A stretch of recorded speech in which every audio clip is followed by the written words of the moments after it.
Welcome to Class 101. Thank you for joining me today. This is Professor S. Today we're going to be talking about combustion.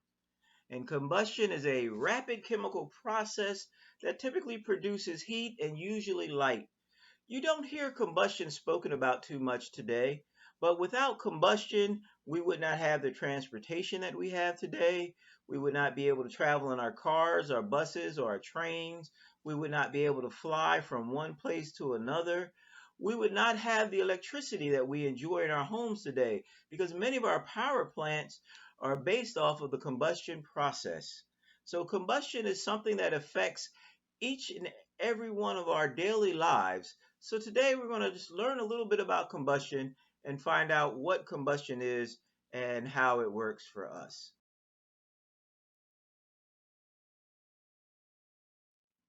So what is combustion? Combustion is a scientific word for burning. All right. So often we see fires, we see flames, but that is really just the byproduct of the actual combustion. So what really is combustion? It is a chemical reaction. But right now we're just going to look at the three basic elements that are required for combustion to happen. The first is fuel. You have to have something to burn. So typically we have fuel. Many things around us can be that fuel. Then with the fuel, we have to have air. Air is the second element that is required for us to have our combustion. It is the fuel and the air that actually perform the chemical reaction that is the combustion. But for that chemical reaction to happen, we have to have heat.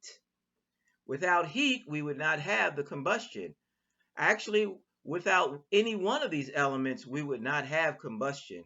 To be able to have our combustion, all three elements must be present: the fuel, the air, and the heat.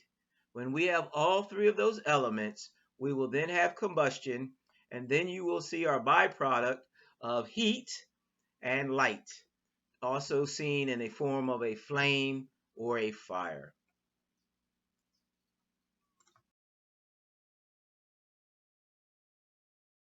This really happen? Well, again, combustion is a chemical process. That means we're going to have to take a look at the atoms and see what's going down on the molecular level.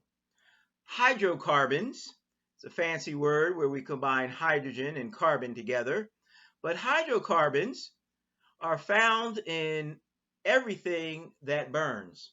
So that means the furniture that is all around you, that means the clothes that you have on, your body, your house, your car that's outside, and most things that you see all around you have hydrocarbons in them because it is the hydrocarbon that is actually the molecule that is doing the burning in the substance. The second element is air. And in the air, what we really need is the oxygen. Air is made of about 29% oxygen. The rest of it is nitrogen and a few other elements. But the main thing we need the oxygen because it is the oxygen that reacts with our carbon and hydrogen that produces our combustion. And remember, we cannot do our combustion without having heat. So the heat is what allows the molecules to liberate the atoms so that now they can separate and we can reconnect them in a different way so that our byproduct of this combustion process will be carbon dioxide and water molecules, H2O. All combustion processes will produce these elements, all in different amounts depending on the amount of molecules that were present in the original equation. So our hydrocarbons, hydrogen and carbon, once heat is applied, will separate and will combine with the oxygen that is also being liberated from the air, and those chemicals will mix together, combustion, producing carbon dioxide and water, H2O. This is our chemical reaction that is combustion. Now, the heat. Heat is actually energy in motion. So we applied heat to liberate the molecules, but when those molecules move and reconnect and form new molecules, you have a lot of energy being transitioned, and that transition is the heat that is also produced by our combustion process. And that heat also can produce light depending on the chemicals that are involved in the process. That is how the combustion happens.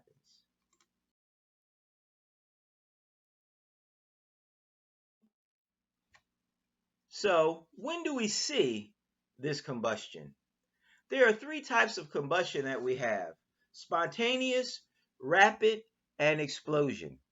Spontaneous combustion happens when we have a pile of trash, a pile of wood chips, pile of coal, pile of your dirty clothes laying around, a pile that is sitting there exposed to the air, which provides oxygen, and the heat of the environment.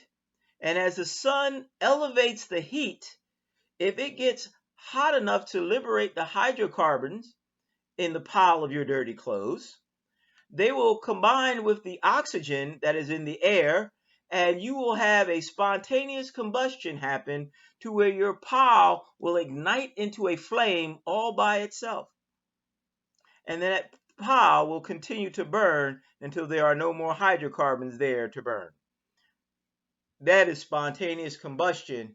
It happens without someone supplying a source of heat.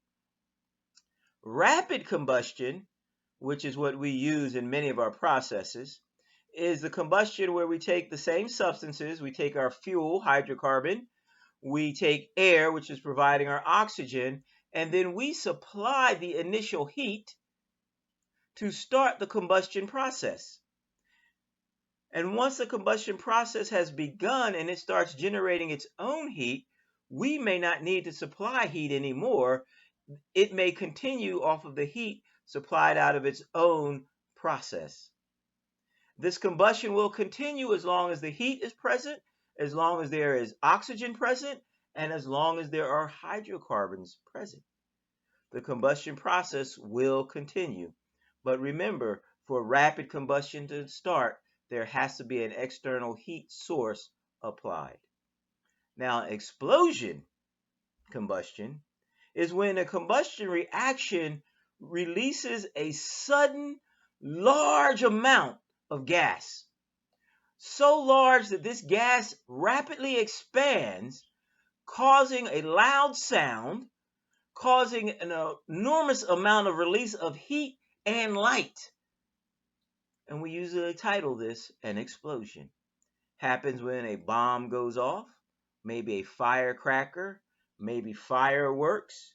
This is an explosion. These are our three types of combustion.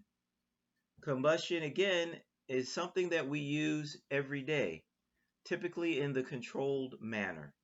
Next time we get together, we will talk more about combustion, the rapid combustion, and how we control this combustion to run our power plants, to run our cars, and we'll even talk about how our bodies use combustion. Thank you for your time today. I look forward to our next class.